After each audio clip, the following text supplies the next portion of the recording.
President Trump takes the shackles off Nvidia as the White House allows Nvidia to sell its H20 GPUs in China, sending the stock to a new all-time high.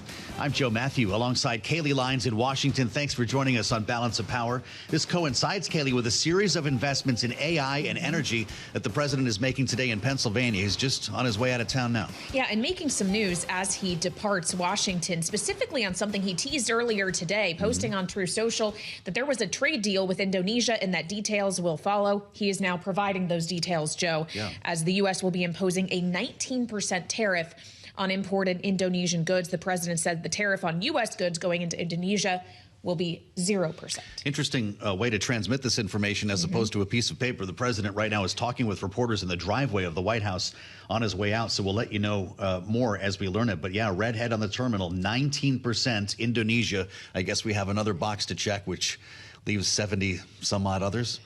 Yeah, roughly. Maybe and we should keep in mind as well that Indonesia was on the receiving end of one of the letters from the president last week. And the tariff rate set out in that letter was 32%. So this is lower, though 19% is still nothing to sneeze at. So this is a story we will follow, not just on Indonesia, but when we consider the trade landscape and the export controls landscape more broadly when it comes to China. We'll have Anna Ashton joining us shortly. Anna Ashton and our scoop machine. Mike Shepard will be with us as well. Remarkable turn here for Nvidia and AMD, we should note. We'll look at the stocks and check out what this means for these two companies. Yeah, we'll look at them, and Charlie Pellet's probably looking at them too. So let's get a check on those stocks and markets overall with Charlie up in New York. How's it going? Thank you very much. Here's what's going on. Both higher right now. We've got Nvidia up by 4.1%. Advanced Micro Devices surging 6.3%. One of a number of major stories that we are following for you. Right now, CPI Tuesday, we have got the S&P 500 index retreating. That stock rally sputtering as bond traders trim their Fed bets. Also, the 30-year,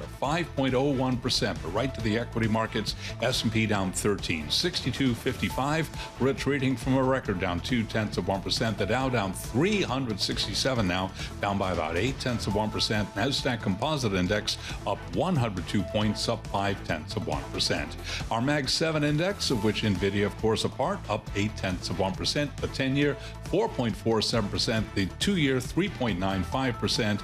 And again, that 30-year bears repeating 5.01%. Gold lower by 0.5%, 33.28 the ounce. West Texas Intermediate crude now down 1.1%, 66.27 the barrel. And Bitcoin now down by 2.4%, 117,303 on Bitcoin. Earnings news this morning from big banks. Another big story that we're watching. JP Morgan Chase down 0.8% after earnings. Citigroup up 2.9% after earnings, and Wells Fargo after earnings now down by 5.7%. So again, recapping, S&P lower by 12, down 0.2%. And as we have been reporting, as you heard from Joe and Kaylee, President Trump to impose a 19% tariff on Indonesian goods. And Balance of Power continues right now. Back we go to Washington. Once again, your hosts, Joe Matthew and Kaylee Lyons. All right, Charlie Pellet checking out markets on the move and stocks on the move, including Nvidia, as Charlie mentioned, up more than 4%, as we've gotten news that Nvidia is going to be able to start selling at least certain chips in China again, specifically the H20 chip, which, of course, from the jump was designed to work around what were existing export controls that the U.S. had put into place in order to restrain China's ability to access advanced semiconductors. This is something that had been tightened, though, and now it's getting loosened back. And Joe, it's quite a reversal, and noteworthy that the reversal comes that Nvidia is going to be granted licenses to sell these chips once more after Jensen Huang has been spending some time with President Trump as of late, including at the White House last week. Yeah, he sure was. And you wonder exactly what was said in that conversation to turn fortunes not only for Nvidia, but its rival AMD, whose MI308 chips will also be apparently allowed for sale in China, which is why we're seeing both of these stocks jump on an otherwise kind of blah day on the markets. Mike Shepard's a big reason why we know about this, and he's been very close to this whole story for weeks now and joins us now in Washington. Mike, you're the one who broke the news that Jensen Huang was at the White House. Was it as simple as sitting down with Donald Trump? It really is a question of him meeting with the president again. And it's not his first sit-down face-to-face with the president at the White House, but in a sense, it's the most consequential. Jensen Huang has really been railing against these increasingly tight export restrictions aimed primarily at his chips. And it's not designed to hurt his company, but it ends up doing so. The idea is to prevent this technology, which has potential dual use. The idea is that you want to keep advanced semiconductors out of China's hands. So the argument goes among China hawks here in Washington to prevent China from deploying it in its military or national security apparatus. But for Jensen Huang, this imposes a big cost on the company and on its bottom line. In the first quarter of this year, they reported a $4.5 billion write-down just from those H-20 restrictions. And for this coming quarter, they were looking at possibly $8 billion in lost sales. So there is a consequence there. And this was an important meeting he had with the president. Well, so talk to us more about the actual capacity of this chip, what it could allow China to do, because I can't imagine many China hawks are super thrilled with this decision. The early sense that we get is that no, the China hawks are not happy at all with this, but it remains unclear just how forceful they will be in trying to push back against this, Kelly. And when you hear from U.S. officials, and we spoke with David Sachs, the White House AI czar, earlier today on the Bloomberg Tech Show with Ed Ludlow, and Howard Lutnick on another network, they each were pointing out that, look, this H20 chip is a few generations behind now the latest that Nvidia has to offer. And it is on par with perhaps the best that Huawei, Nvidia's chief rival, is trying to offer now within China.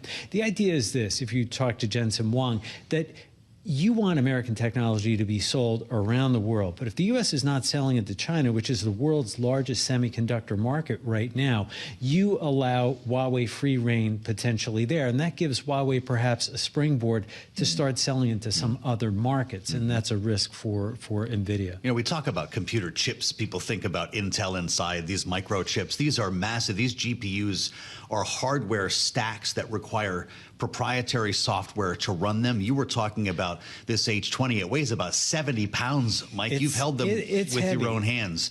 Can you stack enough of these to replicate the effectiveness, for instance, of a Blackwell? Is that what a China hawk would suggest? What they would suggest that there are ways to stack these and put it together and run inference learning for AI models to gain ground. And maybe you don't need the perfect when it comes to these AI accelerator chips. But even if you have something pretty good, you're handing something to China that, in the U.S. view, especially among some in the national security establishment, that is not something you want to be giving, our top geopolitical rival here. Wow. All right. Mike Shepard, Senior Editor for Technology and Strategic Industries for us here at Bloomberg. Thank you, as always, for joining us on this important and market-moving story. And it's such an important story. It's one that our colleagues on Bloomberg Surveillance had the chance to speak with the Treasury Secretary, Scott Bessent, about earlier today, talking about chip manufacturing, yes, but also how it fits into the wider picture in ongoing trade conversations with China. Here's what he said. I can tell you the one thing that we do not want is a digital Belt and Road springing up around the world because other countries or China are substituting for our American chip manufacturers. This is the same chip, though, that the Trump administration blocked with export controls in April. So why the change in policy now? Anne-Marie, you might say that that was a negotiating chip that we used in Geneva and in London. So this was part of the trade talks when it comes to Washington and Beijing? Yes. Was it a quid pro quo then?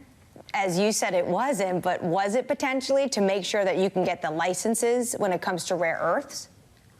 Yeah, I think it was all part of a mosaic. They had things we wanted, we had things they wanted, and we're in a very good place. I expect to meet my Chinese counterpart, the Vice Premier, in the next few weeks.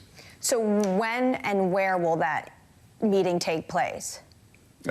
We're still working on that. The Chinese leadership has a big conclave at the beginning of August, so we're trying to work out whether that could be in a third country before or after that conclave. Will the administration release the framework of the Geneva and London talks? Well, we have released some of it, and I'll tell you that now, having settled on tariffs, on the export controls, we can move on to the next stage of talks. And I think it's very important, both for the global economy, for the U.S. economy, and for the Chinese economy, for us to move on and talk about China opening its markets and the increased domestic and consumer production there. Are you hoping to get to that next phase before August 12th, when that's currently the détente between these two economies? Yeah, I think we're in a very good place, and I tell market participants not to worry about August 12th. With the Treasury Secretary Scott Bessent, our colleagues on Bloomberg Surveillance. When you add that to what we just learned from Mike Shepard, we want to talk about all of this with Anna Ashton, the founder of Ashton Analytics, a specialist in U.S.-China trade, which is why we bring her on so often, former China analyst with the Department of Defense. Anna, it's great to have you. Welcome back to Bloomberg TV and radio. I'm wondering your thoughts on this about face when it comes to chips from Nvidia and AMD. Is this in the best national security interest of America? Well, you know, I think it's important to note that not only are these not the only things that the Trump administration has recently rolled back in terms of export restrictions, but all of the things that they've rolled back so far are things that they themselves imposed this spring, either in April or in May. So when Treasury Secretary Bessent indicates that these were, you know, chips that were part of the London negotiations, I take that at face value. They imposed more restrictions on exports of certain goods that they believed to be strategic for China in order to have bargaining power to try to get China to speed up its exports of rare earths. Well, so when you talk about the walkbacks we've seen from this administration on various fronts when it comes to China, how much of a dovish turn would you characterize it as, Anna? And if it is indeed a dovish turn, how upset do you think China hawks in and around the administration and elsewhere are about these moves? Well, look, I definitely think that China hawks are going to be upset, regardless of whether the rollbacks are of restrictions that were imposed recently by the Trump administration or of previously imposed restrictions, because from a China hawk perspective, none of this technology should be going to China at all. But I also think that in terms of trying to measure whether or not this is a dovish turn by the Trump administration, we still have to wait and see. Because at the end of the day, this will only be a truly substantive change in U.S. policy towards China when it comes to export controls and access to critical U.S. technologies if we see a rollback in Biden-era export controls. I certainly think that that is something that China wants. And it may be, it's possible China will get something like that. Because we know that rare earths exports have, you know, the licensing approvals have picked up, and there's some evidence to indicate that shipments are beginning to flow more smoothly. But certainly there's no approval of anything to go to military end users, for example. Things could always be faster than they already are, and they're not as fast as they were prior to these restrictions on exports of Chinese rare earths and magnets being imposed. So we'll have to see whether or not the Trump administration is willing to give ground on any Biden-era policies. Well, do you worry more about the next DeepSeek emerging, or do you go back to your role at the Department of Defense and worry about what China might do with this technology when it comes to building weapons? I think that whether or not China gets this technology from the U.S., I think that this buys China time to continue developing indigenous technologies without losing the ability to apply these technologies in various ways that are important for them in the near term. But China has been throwing enormous amounts of money towards indigenous development of its own technologies so that it won't have to rely on the United States anymore. It's been doing that for a number of years now, and it's been doubling and tripling down on that. I think it's only a matter of time before China doesn't need U.S. technologies in order to accomplish the various ends that it's trying to accomplish. And so that's happening regardless. Well, speaking of matters of time, Anna, we just heard from the Treasury Secretary moments ago suggesting that August 12th should not be viewed by market participants as a deadline they should be worried about. Does that suggest to you that there is a lack of forward progress in reaching more of a trade agreement between the U.S. and China? Should we consider any of these deadlines to be real at this point? Super fair question. It does suggest to me that they have yet to make it past serious discussion, or make it to serious discussion of things beyond rare earths. I feel like rare earths has been the hair on fire crisis for the Trump administration, particularly because of the heavy rare earth magnets that are so important not only to electric vehicles, but also to traditional combustion engine vehicles and to so many electronics. And I think that, that will continue to be something that China can use as leverage to get the U.S. to the table. And until that is satisfactorily resolved in the U.S. mind, it will be hard to move forward on negotiation of other issues. I think it is worth noting that a couple of key heavy rare earths that are used in these magnets that have been in short supply, like dysprosium, for example, and neodymium, those also are not, they're primarily sourced from Myanmar. And the state in Myanmar that they're primarily sourced from has been incredibly unstable due to domestic conflict for the past six to 8 months.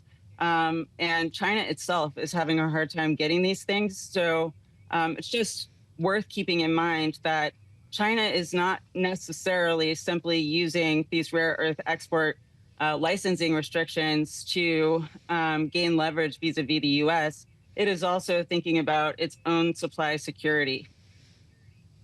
And that may limit how much it can negotiate. Do you want to see President Trump, President Xi in the same room? Do you want to see a summit? And is that, in fact, where the president might be most likely to give up the ghost on this and lower export controls, to your point, from the Biden administration? From the perspective of somebody who would like to see a more functional and healthy U.S.-China relationship, that sounds like a really nice thing.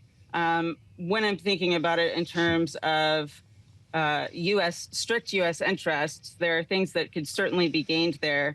If I put on my China hawk hat and look at it through the lens of security concerns, these are really difficult trade-offs. And a meeting that caused President Trump to relax export controls, bigger, more fundamental export controls on advanced technologies to China might not be in the U.S. interest.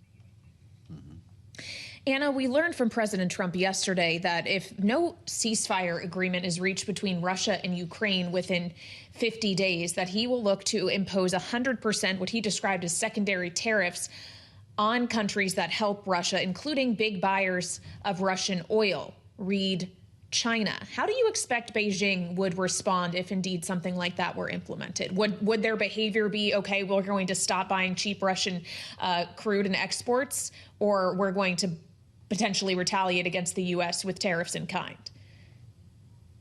China certainly can't stop buying Russian crude or gas. And that's because it gets an even bigger percentage from Russia than it did before the Ukraine war started. And, it's pretty heavily reliant on Russia. Russia's one of its main suppliers.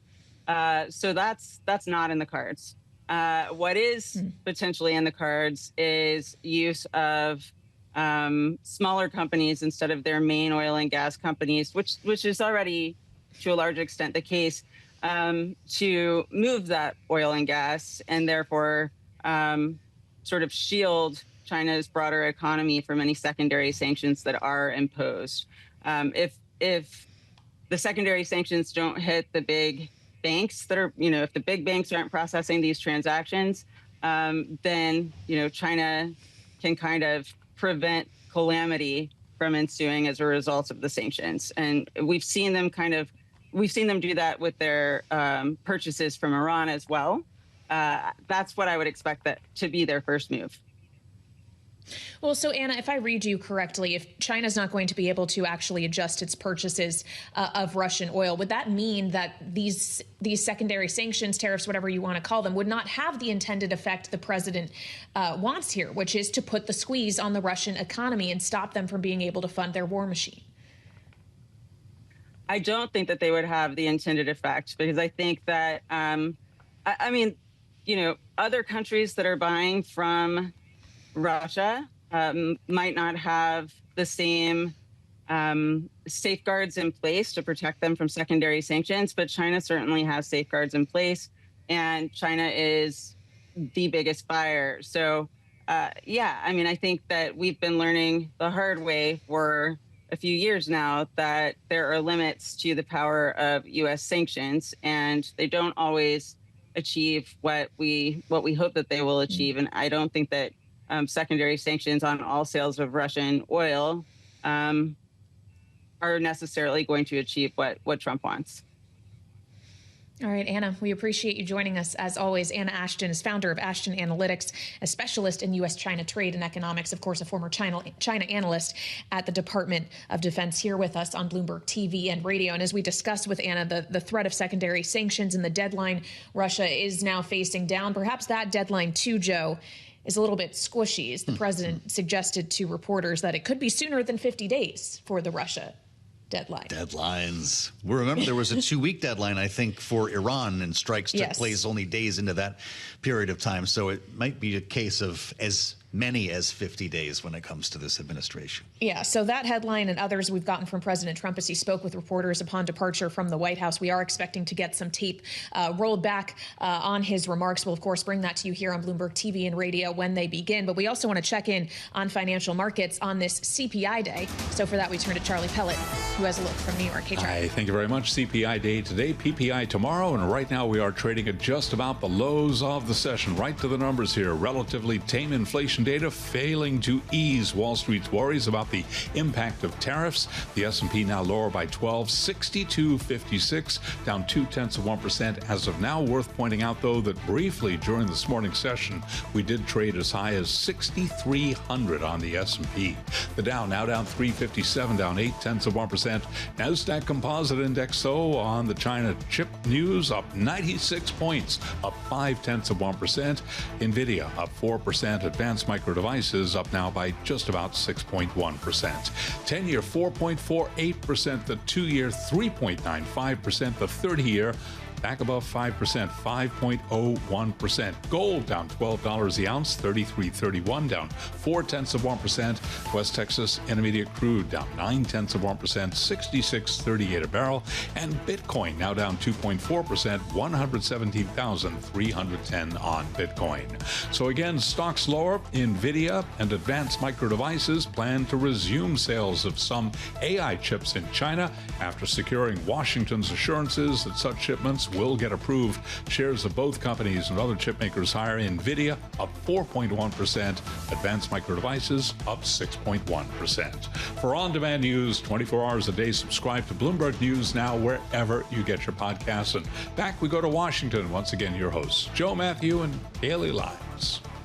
All right, Charlie, many thanks. Charlie Pellet live from New York watching Wall Street for us, and we'll get another check on the markets a short time from now as we follow President Trump in his travels. He's just left the White House, and we do expect to be hearing from the president. Some tape coming from a conversation he had with reporters on his way to Marine One, which just touched down at Joint Base Andrews. The president on his way to Pennsylvania, Kaylee, to talk about AI and energy, a series of investments that will be announced a little bit later on today. Of course, he also, before he left town, wished everyone a happy crypto week and called on all Republicans in all caps on Truth Social to vote yes for the Genius Act and the Clarity Act.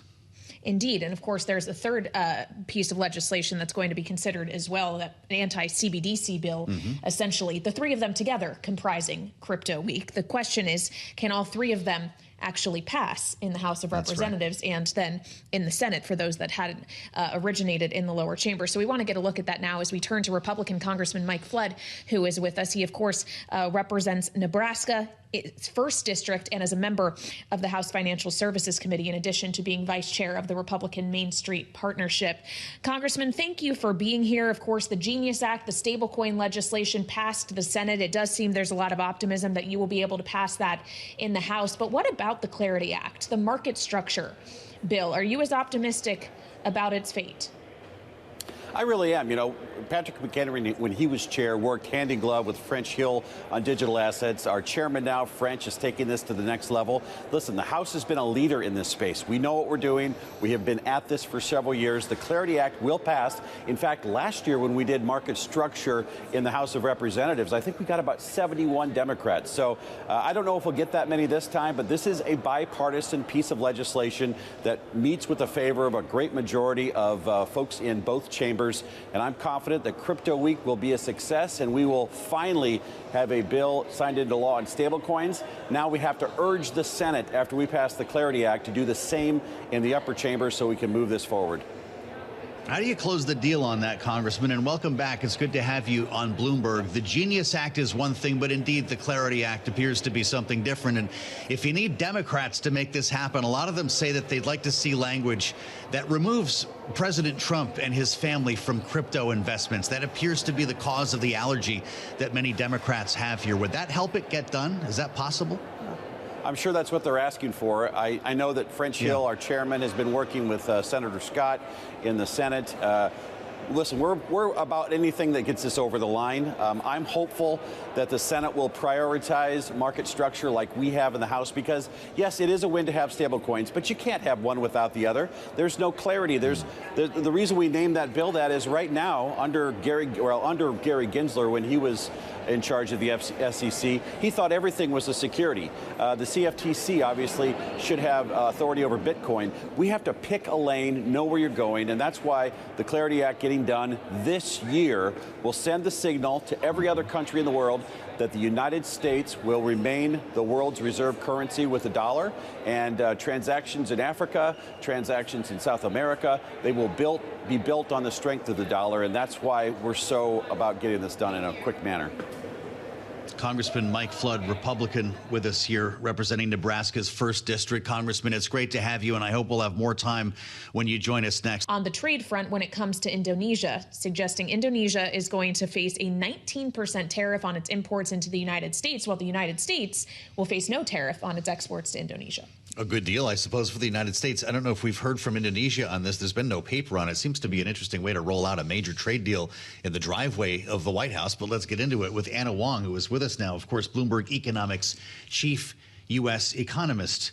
Anna, 19% Indonesia, assuming that this is confirmed, means what for our trade relationship? Well, I think it means that aggregate tariffs would go down a little bit, but I think generally it doesn't really. It's just a drop in the water. Yeah. The main trading partners who we really want a trade deal with is really Japan, EU, China, Canada, Mexico, and those are really the ones that will make a dent on the aggregate tariffs and inflation ultimately.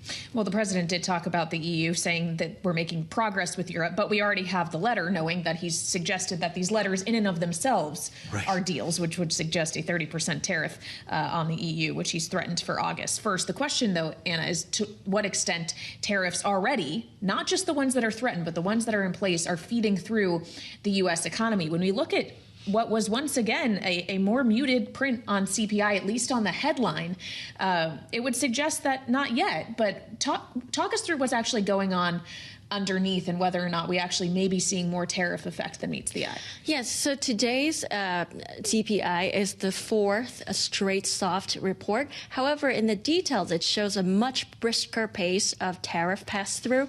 In fact, I think market participants all pretty much agree that this is the first real tariff print of the CPI print that's littered with tariff effects.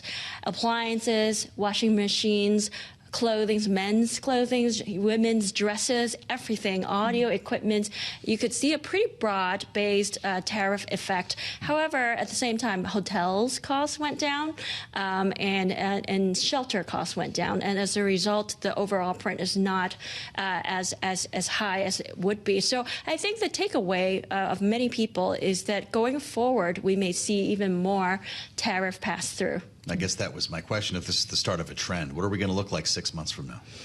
Yeah, so I think 6 months from now, critically depend on what happens on August 1st. Okay. And if Trump were to make real many of these tariff threats, it means that aggregate tariffs can go up as high as low 20s, which could deal a shock to S&P 500. And because I think right now markets are not really priced in for a big rebound on the tariffs level. And I think and that shock, if it generates a repeat of Liberation Day type of shock, could lower consumer sentiment once again. So because we just saw a little brief rebounds, that could be short-lived if tariff levels were to rebound. Okay, so if we're thinking about the tariff level 6 months ago, I feel like you can't answer this next question without knowing what that is, or 6 months from now. 6 months from now, where could the Fed funds rate be, depending on where tariff levels are? Because the president once again argued just now that rates are still too high. He wants to see a cut. Does this data suggest that the Fed is going to be prepared to do so? Yes. So the Fed really cares about core PCE inflation. And I think that the core PCE reading for this month will be much hotter than the CPI today. In fact, our estimate is for core PCE inflation to be around 0.34 in that vicinity, which is almost twice as high as the last month. And I think to the Fed's perspective, that they might look at this and think that they have been correct in holding rates constant. The president just said, as part of that conversation, that the U.S. should have the lowest interest rates in the world. If we did, wouldn't that mean we were going into or coming out of a recession? Well, there are many reasons why rates could come down, but certainly I think the current macro situation with so much uncertainty and unknowns about where trade policy could go, Fed was acting in a cautious way and not cutting rates in case that tariffs were to increase or and cause inflation to flare up. So that's the Fed's perspective. All right, Anna Wong, chief U.S. economist for us at Bloomberg Economics, reacting to President Trump's remarks from moments ago, as well as the inflation data we got today. Thank you so much. And we want to check as well on how the markets are interpreting this data and what it may mean as we get a check on those from Charlie Pellet up in New York. Hey, Charlie. Hi, thank you very much, Kayla Lyons. Little change on the S&P 500 index in the red, down by 6 points right now. That is a drop of 0.1%. Relatively tame inflation data failing to ease Wall Street's worries about the impact of tariffs. Initial rallies in stocks and bonds have sputtered on bets that the Fed will keep rates on hold for now. The Dow, though, down 335. That is a drop of 0.7%. NASDAQ pushing higher on China chip news. Right now, we've got NASDAQ up 121, a gain there of 0.6%. Those chip names, by the way, Nvidia up 3.8%. Advanced Micro Devices up 6.4%. 10-year 4.48%. The 2-year on the CPI Tuesday 3.95%, and the 30-year at 5.01%. Gold now down 0.5%, 33.28 the ounce. West Texas Intermediate crude down 0.9, 66.36 a barrel. Balance of power continues right now, and back we go to Washington. Once again, your hosts Joe Matthew and Kaylee Lyons. All right, Charlie Pellet in New York, thank you so much. Joe Matthew and myself, of course, in Washington. President Trump, however, is no longer in the nation's capital. He is on board Air Force One, bound for Pittsburgh, where he will be attending the Pennsylvania Energy and Innovation Summit later this afternoon. It is underway, in fact, right now as we speak, and that's where we find our colleague Tyler Kendall, Bloomberg Washington correspondent, who is in the field for us today. And Tyler, of course, this Energy and Innovation Summit is really all about artificial intelligence, and you've been having conversations around that all day today. Tell us more.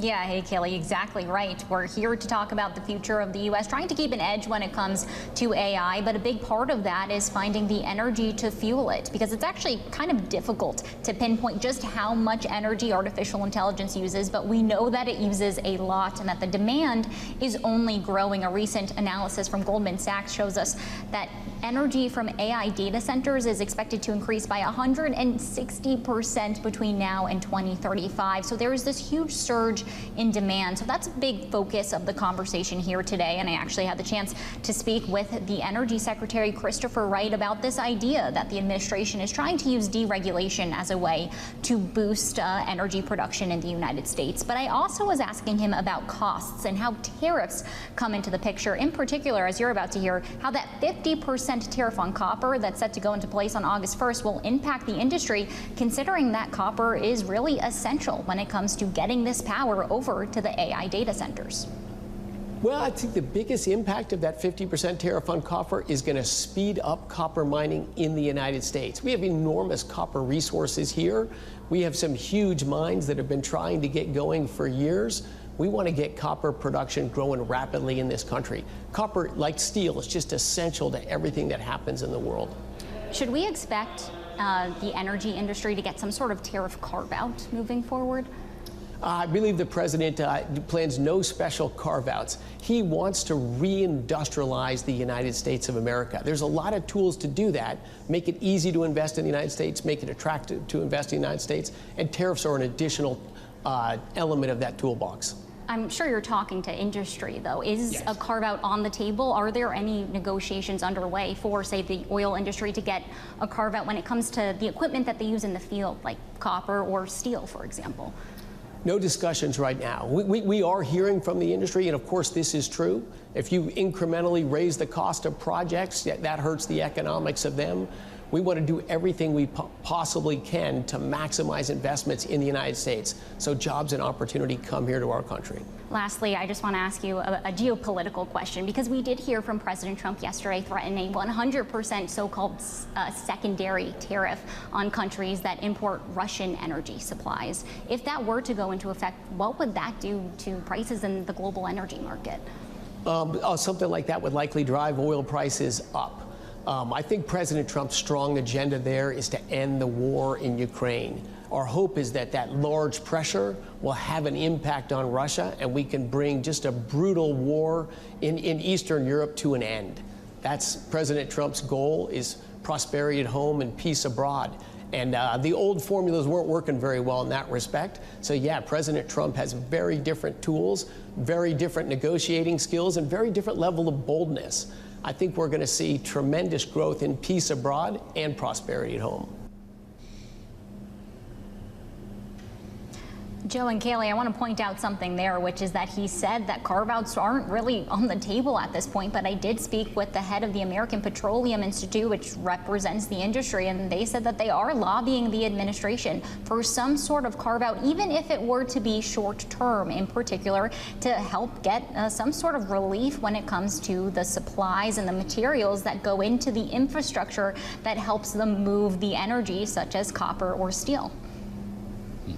Tyler, I want to ask you about this summit that you're attending. Of course, the president's on his way to you right now. $70 billion, as you've been reporting, in corporate investments, the likes of Blackstone, CoreWeave. What else is happening there on the ground that we're going to learn about today when we connect the dots between AI and energy?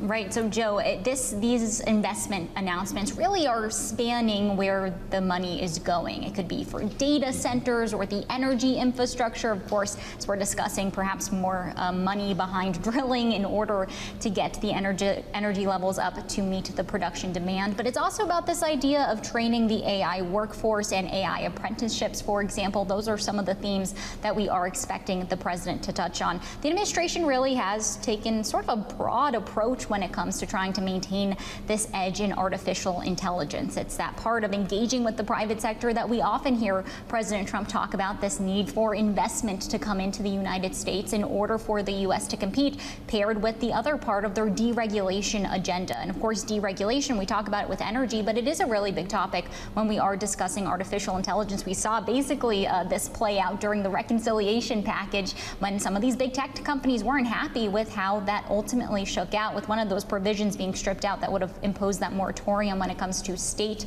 regulation. So these are all some of the big questions that are being debated here today, as we really do see this coming together of the administration, but also the private sector.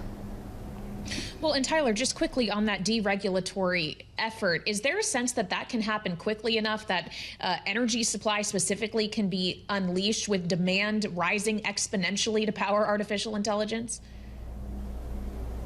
Well, it depends on who you ask, and I actually posed that exact question to the Energy Secretary, who said that yes, but it's going to be difficult. A lot does need to happen in order to get this up to the sort of levels that we need to see, and I mentioned it before. Right now, there's not really a number of just how much energy AI uses. We just know that the demand is going up. But if you ask the private sector, they say that they are ready, willing, and able. They just need to see the deregulation environment behind it. For example, I spoke to the Constellation Energy CEO, who has inked some pretty big deals with Microsoft and Meta, for example, to have nuclear come into the picture. And he told me the same exact thing, that they are ready to go, but they really just need the regulations out of the way. Of course, this poses other issues for why the regulations were in place, and that's a whole other debate that we could get into. Really interesting. Boy, you're keeping good company, Tyler. Spending time with the stakeholders today in Pennsylvania, Bloomberg Washington correspondent Tyler Kendall in advance of the president's arrival at the Pennsylvania Energy and Innovation Summit. Pretty interesting stuff, Kaylee, that we'll be talking about more on the late edition here of Balance of Power. President Trump on Truth Social saying the U.S. will be the undisputed king of artificial intelligence, something that he's been leaning into for months now. Indeed, as he leans into other things as well, encouraging Republicans to pass the various crypto bills that are coming to the floor this crypto week. We're going to have more on that in the late edition of Balance of Power. We'll actually be joined by two members of the U.S. Senate. Senator Tina Smith will be with us, the Democrat, of course, and Republican Senator Tom Tillis, who's, of course, not seeking re-election.